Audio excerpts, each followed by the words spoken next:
Musyawarah Daerah Kosgoro 1957, Provinsi Maluku Utara keempat, tahun 2025, siap digelar di Batik Hotel, Minggu, tanggal 1 hingga 2 Juni 2025. Selain undangan pesertanya sudah terdistribusi, kesiapan teknis panitia pelaksana, acara Musda Kosgoro 1957 rampung 90% dan siap dilaksanakan. Ketua Panitia Musda, Farudin Ali Ibrahim didampingi Ketua Steering Komite, Muiz Jami dalam jumpa pers mengatakan, Musda PDK Kosgoro 1957 Provinsi Maluku Utara keempat ini merupakan forum bergengsi karena dihadiri Ketua Umum Kosgoro 1957, Dev Laksono bersama pengurus pusat lainnya.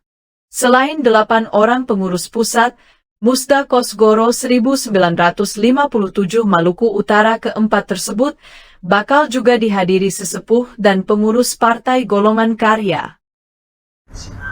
Kita melaksanakan konferensi pers ini tentunya terkait dengan pelaksanaan musyawarah daerah 4 Kosgoro yang akan dilaksanakan pada tanggal 1 dan 2 Juni 2025. Momentum Musda Kosgoro keempat ini momentumnya cukup bergengsi.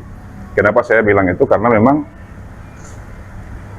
Kosgoro ini salah satu organisasi pendiri Partai Golkar yang memang selama ini eksis baik di internal Partai Golkar maupun di eksternal Partai Golkar.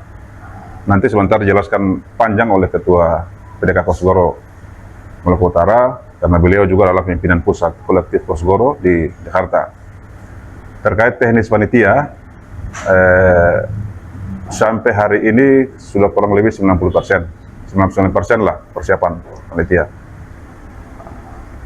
Untuk undangan dari Jakarta, di Musda nanti akan dihadiri langsung oleh Ketua Umum,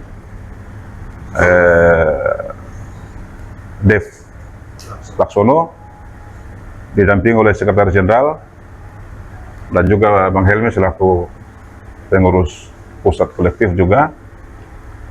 Terus ada kurang lebih 8 orang yang akan menghadiri Musda Kosgoro pada Musda di tanggal 1 nanti.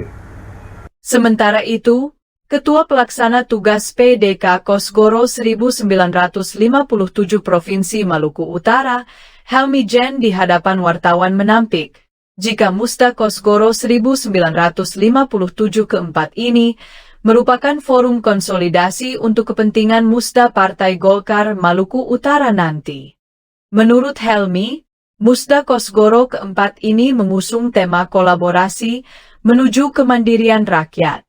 Politisi Partai Golkar ini juga menyampaikan arahan Ketum DPP Partai Golkar, Bahlil Lahadiah kepada ormas pendiri dan didirikan, serta kader dan pengurus Partai Golkar, wajib mengawal program Prabowo Gibran.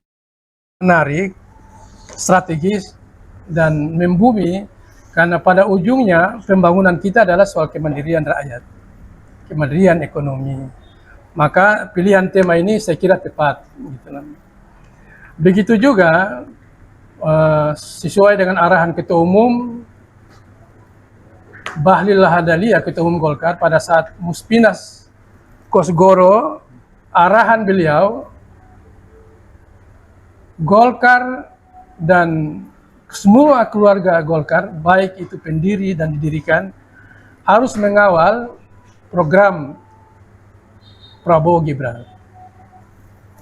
Salah satu program Prabowo Gibran yang hari ini yang dilaksanakan, yang dipercayakan kepada Ketua Umum adalah, diantaranya adalah swasembada energi dan hilirisasi. Kebetulan Pak Bahlil sebagai Ketua Satgas Hilirisasi. Oleh karena itu, DPP Golkar juga membentuk tim Satgas Hilirisasi dalam rangka mengawal dan melaksanakan program kebijakan Pak Prabowo.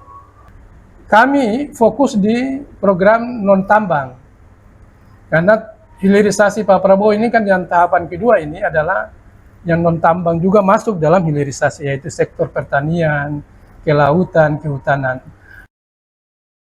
Helmi juga berencana setelah Musda Provinsi, Kosgoro juga akan melakukan konsolidasi organisasi di tingkat kabupaten dan kota di Maluku Utara. Sedangkan soal penentuan calon ketua DPD 1 Partai Golkar Maluku Utara pada Musda Partai Golkar yang bakal digelar dalam waktu dekat ini, merupakan ranahnya ketua dan kepengurusan Kosgoro yang baru. Tim Malut TV melaporkan dari Ternate, Maluku Utara.